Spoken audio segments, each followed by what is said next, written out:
Hey guys, Radiant Ginger here with my first deck profile video. As I said in my other one, it's Dark Magician is always my favorite monster, and I mean he's the reason I got back into the game. Once I found out all the Dark Illusion support came out, I'm going to turn that off this time. We don't need. Alright. Sorry about that. Alright, but no, yeah, he's always been my favorite monster. The reason I got back when the Dark Illusion set came out. So without further ado, we'll get straight into it. So obviously, Dark Magician, running triple Dark Magician. He's the bread and butter of the deck. Rocking the new tin art because it really is a gorgeous art. Next, the hard card to get, triple Apprentice Illusion Magician. She has 3 different effects. You can discard 1 card from your hand into Special Summon her. When she's normal or special summoned, you get to pull a Dark Magician from your deck to your hand. And then if a Dark Spellcaster you control is battling an opponent's monster, you can tribute her or send her from the hand or face up on the field to the graveyard, so it's not tributing. And your Dark Spellcaster gains 2,000 attack and defense for the battle. It's really good paired with things like Kaiku especially, or just getting over things.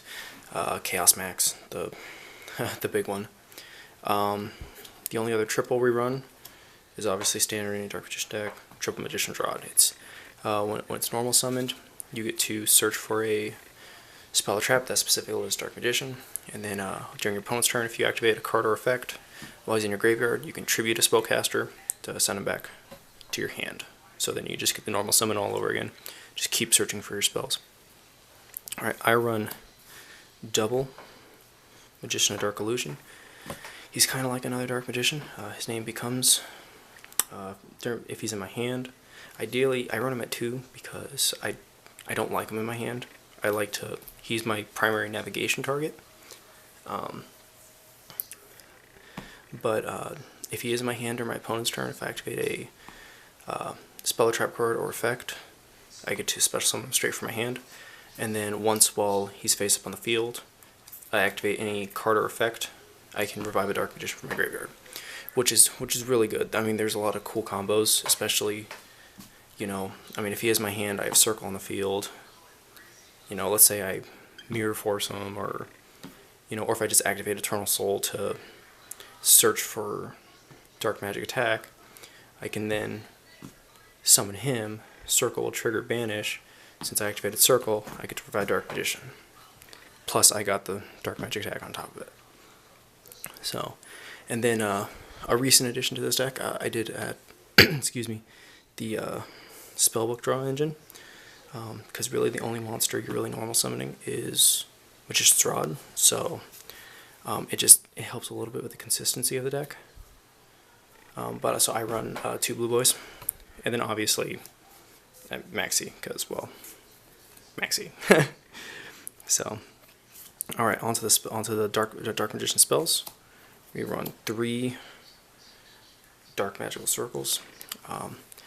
When you activate the card, you get to look at the top 3 cards of your deck.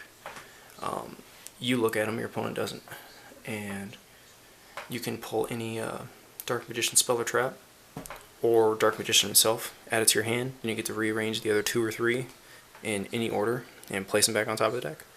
It's really nice because, if I have one of my draw cards, I can either want to reshuffle through a search, Apprentice Illusion, or Eternal Soul Search and Dark Magic attack, Illusion Magic, stuff like that. Because if I don't like the next card, then get the shuffle, then activate it, so then you kind of get a second chance. 1 Dark Magic Inheritance. It's very good. It's exactly like Magician's Rod, where I search for the spell or trap, except I have to banish 2 spell cards from my graveyard. Honestly, with the addition of the spellbook, I almost have no problem ever using this card. 1 Illusion Magic, because sometimes you don't see those Apprentice Illusions or Dark Magicians, so it's still nice to be able to pull them out. And you can even use it as defensive too, which is what I've been using it more and more as. So let's say you don't have Eternal Soul out, you summon out your Dark Magician, they try to bottomless it, you can tribute them away. And one thing, if you tribute a Dark Magician with it, you can add that Dark Magician straight back to your hand as well. So, and the one Dark Magic deck, because, well, Harpy's Feather. Alright, on to the draw cards. I run a double Wonder Wand. I used to run triple Wonder Wand, triple Pot of Duality, but then when I got Apprentice Illusion, I noticed that it was really conflicting a lot. You know, do I want to risk using pot and getting, you know, busting on those 3 cards, you know, not getting a rod or a circle or whatever I need? Or do I want to pitch pot and get to summon Apprentice Illusion? You know, it was just kind of, it started just getting kind of unreliable, so I bumped it down. So I actually bumped Pot Duality down to 1.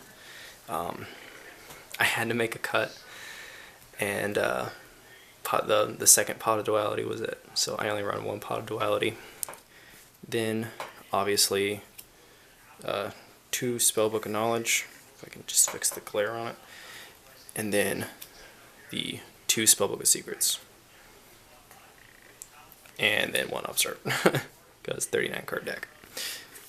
So those are all for the draw cards. I don't run a lure in this deck because I don't like banishing my own, because I have no way of getting my Dark Magicians back. Now, I know one thing I looked into was running Gofu,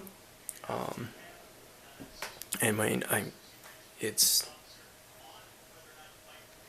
you know, being a tuner, level 5. Actually, I have one handy. Let me just. I'm not 100% sure or not. No, it has to be Blackwing Synchro Monster. I was gonna say if I could sync him with Magician's Rod and into Omega, then yeah, I'd absolutely be doing a lure, but unfortunately, I can't. Anyways, onto the trap cards. So, Triple Magician's Navigation. I love this card. Always have, always will. Special summon a Dark Magician from your hand, and then you'll also get the special summon a level 7 or lower Dark Spellcaster from your deck.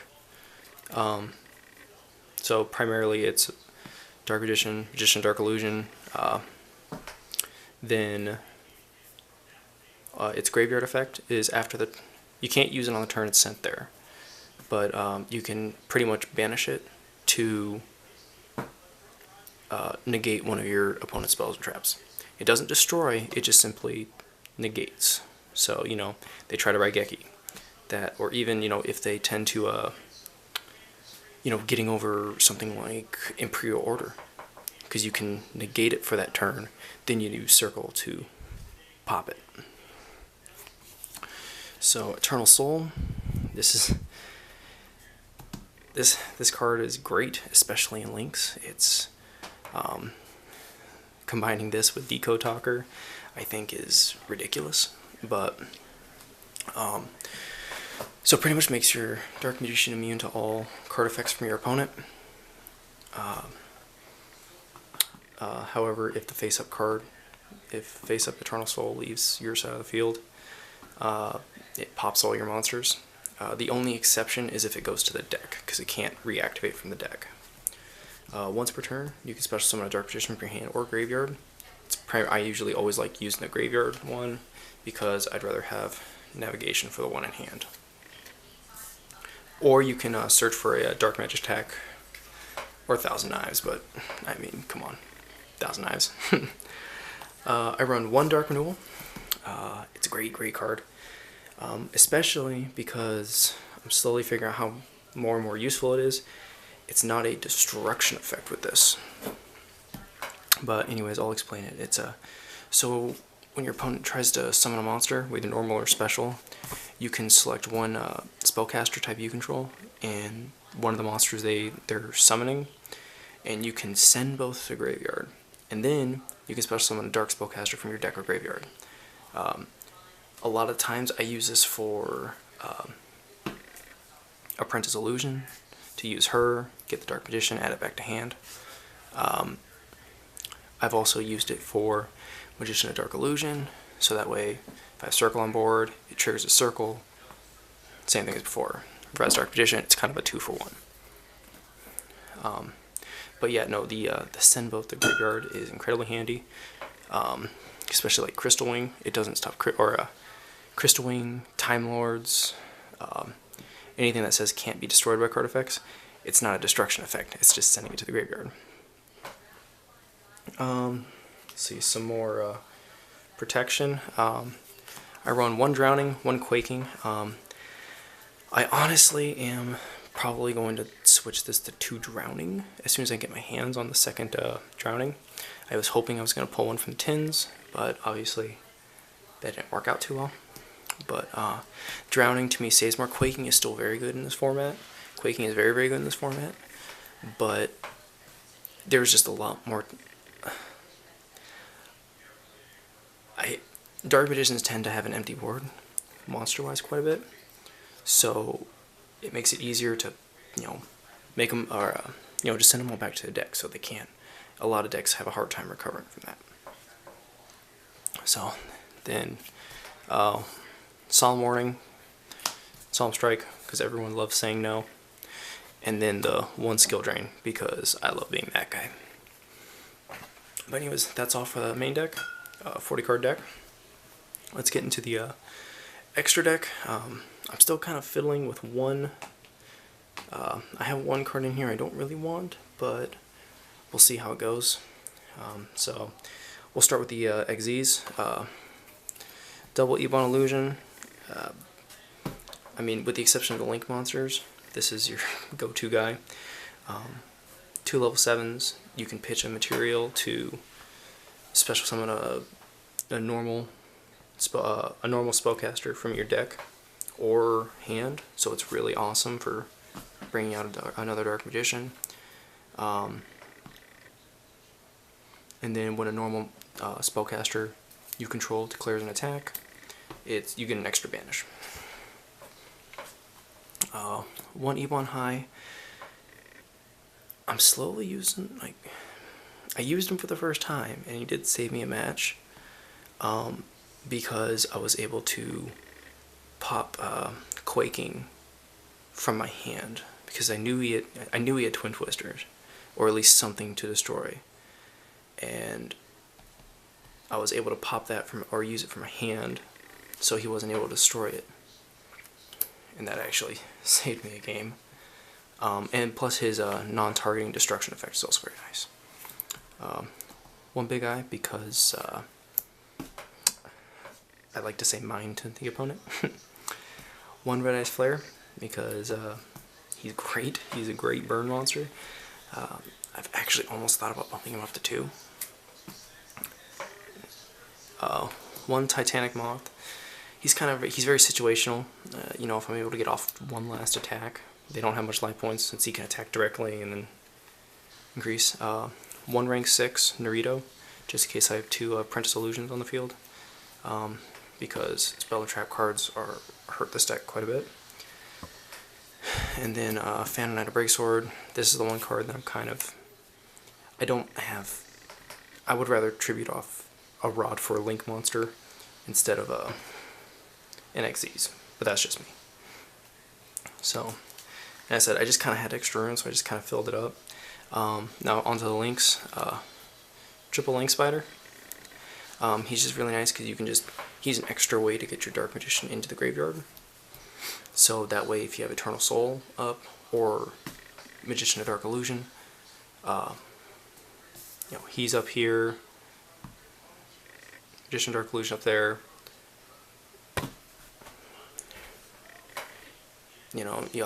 Sorry, activate Quaking or a Solemn, or and bring him back with that. Circle triggers, and it's pretty nice. Plus, it turns your Dark Magician technically into an effect monster, so then you can go into your Decode Talkers and your others. 2 Proxy Dragons. I love this card because I just got him, but if if a card you control will be destroyed by battle or card effect, you can destroy one of the monsters this card points to instead. That's a lifesaver in this deck, because, like, so let's say they're trying to target your Eternal Soul. Just pop a Dark Magician. Oh, then hey, just bring the Dark Magician right back with that Eternal Soul, because this is not a once per turn. So you almost have like 2 protections per turn. So I love doing the Link Spider, then Proxy Dragon right underneath it. So that's for that. Then 1 Deco Talker, because the targeting effect is freaking amazing for him. Plus you can keep reloading his spots with Eternal Soul. And then Topological Bomber Dragon, because if I actually end up getting him on the field, he's pretty much a board wipe on command, because I can just keep, with Eternal Soul, I can keep popping this guy, popping his effect to wipe, you know, their end phase, so then I got a straight shot for 3,000. But anyways, that's my Dark Magician deck. Let me know what you guys think about it. You know, is there any cards that you guys would recommend? You know, any cards, you know, any questions on why I run anything, more than happy to share. But yeah, no, you know, like the video, subscribe. Hoping to put out more stuff. Probably next I'll be working on Trickstars. I gotta try and get a hold of that 3rd reincarnation, but we'll see how that goes. So, alright, take care guys.